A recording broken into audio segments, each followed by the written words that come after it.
Saudaraku yang dikasihi Tuhan, saya sampaikan shalom. Selamat bertemu kembali dalam kasih Tuhan kita Yesus Kristus.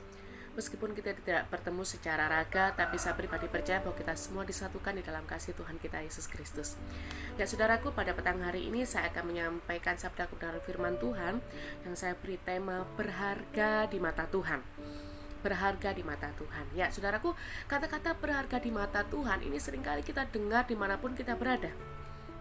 Ya, tidak hanya dalam Alkitab, tapi dalam pujian-pujian pada saat kita memuji Tuhan di gereja.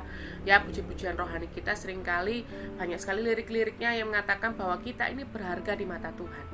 Ya, berharga di mata Tuhan. Nah, namun pertanyaannya saudara, apakah kita sudah merasakan, apakah kita sudah menyadari bahwa kita adalah pribadi yang berharga di mata Tuhan? Ya, pertanyakan itu dalam kehidupan saudara. Apakah kita sudah sadar bahwa kita ini berharga di hadapan Tuhan, berharga di mata Tuhan? Ya, saudara ketahuilah bahwa kita ini adalah pribadi yang sangat berharga di mata Tuhan. Ya, kita istimewa, kita ini berbeda dengan ciptaan yang lain. Tuhan mengistimewakan kita sebagai manusia. Ya, bahwa kita berharga di mata Tuhan, sangat berharga dibandingkan dengan ciptaan yang lain. Kalau saudara ingat, perbedaannya antara ketika malaikat ini berbuat dosa dengan manusia berbuat dosa, yang mendapatkan pengampunan bukan malaikat, ya, justru manusia. Ketika Adam ini melanggar perintah Allah dengan memakan buah pengetahuan baik dan jahat, ya, apakah tidak ada pengampunan bagi Adam? No, ada. Ya, Tuhan memberikan tebusan, Tuhan menebus dosa manusia yang sudah gak karu-karuan itu hidupnya, ya, dengan hidupnya sendiri. Dan berbeda dengan ciptaan Tuhan yang lain seperti malaikat. Ketika malaikat berbuat dosa, apakah Tuhan mengampuni dosa malaikat? Tidak, ya, bahkan dia menjadi iblis, ya, yang mencobai manusia sampai saat ini. Ya, dan pada petang hari ini saudara, kita akan sama-sama belajar melalui firman Tuhan, dan kita akan sama-sama diingatkan bahwa kita adalah pribadi yang berharga di mata Tuhan. Ya, kita akan sama-sama baca dalam kitab Yesaya. Kitab Yesaya pasal yang ke-43 ayat 1 sampai yang ke-4 saya akan bacakan untuk saudara. Tetapi sekarang beginilah firman Tuhan yang menciptakan engkau hai Yakub, yang membentuk engkau hai Israel. Janganlah takut, sebab aku telah menebus engkau. Aku telah memanggil engkau dengan namamu. Engkau ini kepunyaanku. Apabila engkau menyeberang melalui air, aku akan menyertai engkau. Atau melalui sungai-sungai, engkau tidak akan dihanyutkan. Apabila engkau berjalan melalui api, engkau tidak akan dihanguskan, dan nyala api tidak akan membakar engkau. Sebab akulah Tuhan Allahmu, yang maha kudus, Allah Israel, juru selamatmu. Aku menebus engkau dengan Mesir, dan memberikan Ethiopia dan Sheba sebagai penggantimu. Oleh karena engkau berharga di mataku dan mulia, dan aku ini mengasihi engkau, maka aku memberikan manusia sebagai gantimu, dan bangsa-bangsa sebagai ganti nyawamu. Terpujilah nama daripada Tuhan. Ya saudaraku, ayat ini dibuat atau perikop ini dibuat pada saat bangsa Israel ini mengalami pembuangan Babel, pada masa pembuangan Babel, ya, di mana bangsa Israel sebagai bangsa pilihan Allah, dia mengalami penderitaan dan pencobaan yang luar biasa. Sehingga Tuhan ini memberikan pengharapan kepada bangsa Israel, dan Tuhan mengatakan jangan takut. Ya, jangan takut. Aku memanggil engkau dengan namamu. Ya, aku memanggil engkau dengan namamu. Artinya apa? Ini menunjukkan kedekatan antara Tuhan dengan bangsa yang ia pilih, yaitu bangsa Israel. Ya, memanggil dengan namamu. Ya, kalau saudara memiliki atau mempunyai teman, ya, teman itu misalnya tidak begitu akrab dengan saudara. Ketika saudara bertemu dengan dia, mungkin saudara menyapanya dengan senyuman atau anggukan saja, ya, seperti itu. Tapi berbeda dengan sahabat saudara atau saudara yang jauh dari saudara sendiri, ya, berbeda. Saudara tidak hanya memanggil dengan namanya, ya, memanggil teman saudara dengan namanya, tidak, tapi biasanya dengan wadanane, ya, itu menunjukkan bahwa kita akrab dengan dia. Dan bahkan kalau kita bertemu dengan saudara kita yang jauh, yang tidak pernah bertemu, atau dengan teman kita yang sudah lama kita tidak bertemu, kita tidak hanya memanggil dia, tapi kita akan memeluk dia. Mungkin kalau yang perempuan cipika-cipiki, itu menandakan bahwa kita dekat dengan dia, ya, kita memiliki hubungan yang khusus dengan dia. Ya, begitu pula Tuhan kepada bangsa Israel. Tuhan mengatakan, aku memanggil engkau dengan namamu. Artinya apa? Ini menunjukkan kedekatan antara bangsa Israel dengan Tuhan. Hubungan antara bangsa Israel dengan Tuhan ini sangat dekat. Dan Tuhan memberikan pengharapan kepada bangsa Israel dengan mengatakan, jangan takut. Ya, pada masa yang sangat sulit seperti ini Tuhan mengatakan, jangan takut, sebab aku menyertai engkau. Ya, di ayat yang kedua mengatakan, aku menyertai engkau. Dan bahkan kalimat terakhir di ayat yang pertama di sana dikatakan bahwa engkau ini kepunyaanku. Engkau ini kepunyaanku. Ya, bangsa Israel ini adalah umat kepunyaan Tuhan. Umat kepunyaan Tuhan. Saudara, kalau kita memiliki barang yang sangat kita sayangi, saudara, saya yakin saudara tidak akan pernah rela barang kesukaan saudara ini dirusak sama orang lain. Bahkan kalau saudara tidak sengaja merusak barang kesukaan saudara, saudara akan marah dengan saudara sendiri, dengan diri sendiri. Benar gak? Ya, ketika saudara misalnya punya HP kesukaan, ya, HP kesayangan, misalnya barang kesukaannya pasti HP, ya, dirusak karena dijatuhkan sama teman saudara, saudara akan marah habis-habisan sama teman saudara. Saya yakin itu, karena itu barang kesukaan kita, ya, karena itu milik kita. Ya. Kalau kita memiliki saudara, misalnya seperti kalau kita yang sudah punya anak, ya, kita punya anak, dia milik kita. Ya, saya yakin ketika anak saudara atau adik saudara sudah atau teman saudara yang disakiti oleh orang lain, saya yakin saudara akan marah. Saudara nggak akan terima. Kenapa? Karena kita merasa bahwa kita memiliki hubungan yang dekat dengan dia. Ya, saya punya anak saudara, ya, saya mengenal betul siapa dia. Kalau dia nggak mau makan, apa yang harus saya lakukan, saya mengenal betul. Kenapa? Karena dia milik saya. Saya kenal dekat dengan dia. Kalau ada orang yang menyakiti dia, saya nggak terima, karena dia kepunyaan saya. Begitu pula Tuhan. Ya, Tuhan mengingatkan dalam kitab Yesaya, di sana dikatakan bahwa engkau ini kepunyaanku, maka aku nggak akan pernah terima ketika ada orang lain atau bangsa lain yang menyakiti engkau. Ya, kalau kita melihat sejarahnya bangsa Israel mulai kitab Kejadian sampai kitab Malayaki, perlindungan Tuhan, penyertaan Tuhan kepada bangsa Israel luar biasa. Ketika bangsa Israel kelaparan dikasih makan, ya. Ketika dia bosan makan roti dikasih daging, ketika dia haus dikasih minum, ketika dia tertawan dibebaskan oleh Tuhan. Itulah yang dilakukan oleh Tuhan kepada bangsa Israel. Kenapa? Karena bangsa Israel adalah milik kepunyaan Tuhan, dan hubungan antara Tuhan dan bangsa Israel sangat dekat. Ya. Dan di ayat yang keempat di sana dikatakan bahwa oleh karena engkau berharga di mataku. Ya, mungkin kita memiliki banyak barang di sekitar kita, tapi ada satu yang berharga buat kita, dan barang itu akan kita sayangi, akan kita jaga supaya barang itu tidak rusak. Ya, sama seperti Tuhan. Ketika dia memilih bangsa Israel sebagai bangsa pilihan Tuhan, dia katakan bahwa engkau berharga di mataku, maka aku gak akan pernah membiarkan satu orang pun yang merusak engkau. Ya, tidak ada satu orang pun yang merusak engkau.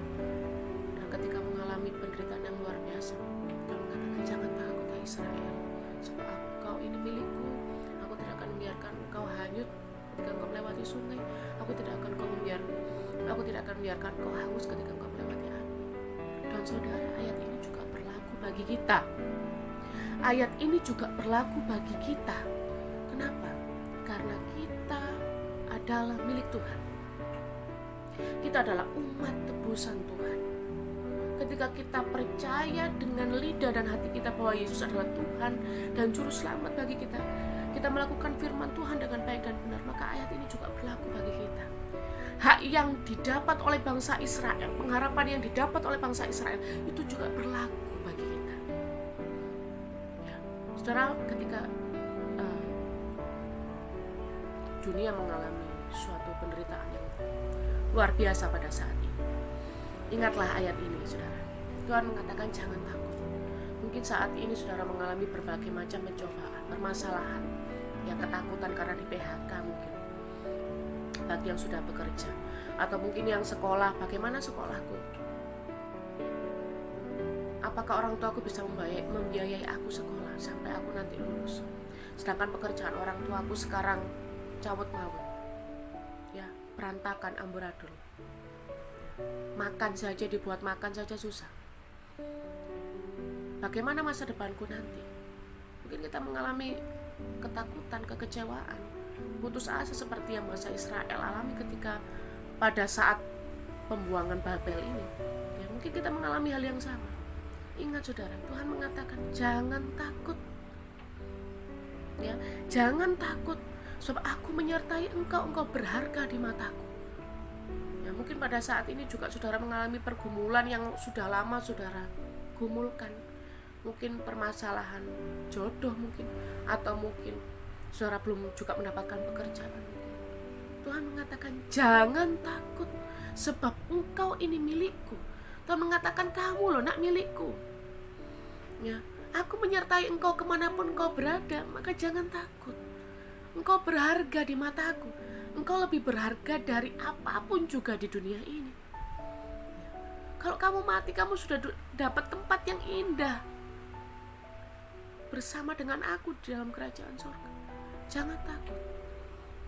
Tapi seringkali ketika kita sudah mendengar firman Tuhan ini, ketika permasalahan kita belum juga terselesaikan, seringkali kita menyalahkan Tuhan.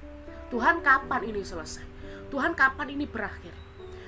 Tuhan, kenapa aku masih seperti ini meskipun aku sudah melayani Engkau? Tuhan, kenapa kok hidupku semakin hari semakin berantakan? Saudara, ini semua tergantung respon iman kita. Setiap orang memiliki respon iman yang berbeda-beda.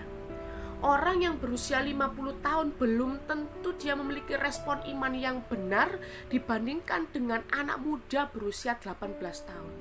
Belum tentu, saudara. Ya, itu semua tergantung kedekatan kita dengan Tuhan. Itu semua tergantung kedekatan kita dengan Tuhan. Itu semua tergantung kedewasaan iman kita. Ketika Tuhan tidak juga menuruti apa yang kita mau, kita marah pada Tuhan. Ya. Ketika kita marah dengan Tuhan, artinya sama seperti ini, saudara. Ya, ketika saudara masih kecil dulu, ya, saudara pasti pernah diberikan janji oleh orang tua saudara. Ya, misalnya orang tua saudara berpergian kemana gitu, lalu orang tua saudara menjanjikan sesuatu. Nah, nanti kalau pulang nanti mama bawakan makanan ini ya, misalnya seperti itu. Ya, kita nantikan gitu kan, di rumah pasti senang, oh nanti membayangkan kita akan makan makanan ini misalnya. Ya, tapi ketika mama kita sampai di rumah ternyata nggak bawa apa-apa. Ya, alasannya mungkin karena di luar hujan atau mungkin sudah tutup. Nah, kalau kita masih kecil, saudara, kita akan marah pada orang tua kita. Pergi ya ke kamar, ngancing lawang, ya, digebrak-gebrak semua, marah. Ya. Beda kalau kita sudah dewasa. Ketika kita sudah besar, orang tua kita berjanji kepada kita, nanti tak belikan ini deh kalau pulang. Tapi ketika orang tua kita pulang, ternyata orang tua kita lupa untuk membelikan itu. Apakah respon kita sama ketika kita masih kecil? Saya yakin berbeda kalau saudara sudah benar-benar dewasa. Tapi kalau saudara memiliki mental kekanak-kanakan, saudara akan marah, saudara akan gebrak-gebrak pintu. Ya, sama seperti respon iman kita, saudara. Ya, sama seperti respon iman kita. Ketika Tuhan tidak kunjung menepati apa yang kita mau, bagaimana respon iman kita? Apakah kita sama seperti ketika kita masih kecil, marah-marah, gebrak-gebrak pintu, marah sama Tuhan? Atau kita justru menantinya dengan penuh harapan? Ya. Atau kita masih tetap berharap kepada Tuhan? Jadi kita akan sama-sama baca di dalam kitab Daniel. Ya, Daniel pasal yang ketiga, ayat yang ke-17 sampai 18. Saya akan bacakan buat saudara. Jika Allah kami yang kami puja sanggup melepaskan kami, maka Ia akan melepaskan kami dari perapian yang menyala-nyala dan dari dalam tanganmu ya Raja. Tapi seandainya tidak, hendaklah tuanku mengetahui ya Raja, bahwa kami tidak akan memuja dewa tuanku dan tidak akan menyembah patung emas yang tuanku dirikan. Ya, ini adalah kejadian di mana Daniel pada waktu itu, Daniel, Sadrak, Mesak, dan Abednego tidak mau menyembah patung yang dibuat oleh Raja Nebukadnezar. Ya, tidak mau mereka. Dan pada saat itu ketika seseorang tidak mau menuruti apa yang dikatakan raja, hukumannya adalah kalau tidak masuk ke dalam gua singa, ya dia masuk dalam perapian. Dan pada waktu itu Daniel, Sadrak, Mesak, dan Abednego mengalami hal yang sama, karena mereka tidak mau menyembah patung Raja Nebukadnezar. Ya, karena dia nggak mau menyembah patung Raja Nebukadnezar. Tapi bagaimana respon iman yang ditunjukkan oleh Sadrak, Mesak, dan Abednego bersama dengan Daniel? Apakah mereka marah kepada Tuhan? Ketika mereka sudah berbakti kepada Tuhan dengan mati-matian, mengorbankan nyawanya, lalu akhirnya mereka tetap juga dihukum, apakah mereka marah kepada Tuhan? Tidak. Dia katakan di ayat yang ke-17-19, kalau Tuhanku, ya Raja, melepaskanku dari dapur api, dia akan melepaskan. Tapi jika tidak, ya, tapi ketika aku masuk dalam dapur api, aku tetap mati. Aku sekalipun tidak akan pernah menyembah patung yang Tuhan dirikan. Ya, itulah respon iman yang dewasa, saudara. Ketika kita sudah melayani Tuhan, kita sudah memberikan yang terbaik untuk Tuhan, tapi Tuhan belum juga menepati apa yang kita mau. Apakah kita berhenti dari pelayanan kita, atau justru kita tetap bertahan di dalam Tuhan? Itu semua tergantung kedewasaan iman kita, saudara. Ya, di tengah pandemi yang saat ini melanda dunia, tidak hanya kita saja, saudara, tapi melanda dunia. Marilah, saudara, kita saling menguatkan, kita saling mengingatkan di dalam Tuhan. Ya, Tuhan pasti akan menyelesaikan. Tuhan akan bertanggung jawab atas segala sesuatu yang terjadi dalam kehidupan kita, entah kita kena atau tidak dari dampak ini. Yang jelas Tuhan akan bertanggung jawab dalam kehidupan kita. Sekalipun Tuhan tidak akan pernah meninggalkan kita. Ketika kita melewati maut, Tuhan akan menyertai kehidupan kita. Ya, dan itu Tuhan sudah janjikan dalam kehidupan kita. Dan ketika kita sudah pelayanan habis-habisan, saudara, Tuhan belum juga menepati janjinya mungkin. Ya, kita belum merasakan janji Tuhan itu ada dalam kehidupan kita. Tunjukkan respon iman yang dewasa, bahwa saudara sudah sekian tahun ini mengikuti Tuhan Yesus Kristus. Saudara memiliki iman yang dewasa, memiliki respon iman yang dewasa kepada Tuhan. Dan saudara nanti ketika benar-benar sudah berakhir masa hidup kita, ya, Tuhan akan menyambut kita. Tuhan akan memeluk kita dan mengatakan, aku bangga memiliki engkau, sebab engkau taat dan setia kepadaku. Itulah yang Tuhan mau dalam kehidupan kita. Bukan berarti apapun yang kita mau Tuhan berikan, tidak, ya, tetapi bagaimana iman kita semakin dewasa, semakin hari semakin dewasa, semakin bertumbuh di dalam Tuhan. Semoga kita semua senantiasa diberikan kesehatan oleh Tuhan, diberikan kecukupan oleh Tuhan, dan percayalah bahwa Tuhan bertanggung jawab atas kehidupan kita. Terima kasih. Ingat, kita adalah umat yang berharga di mata Tuhan. Sampai jumpa nanti, ya. Tuhan memberkati kita.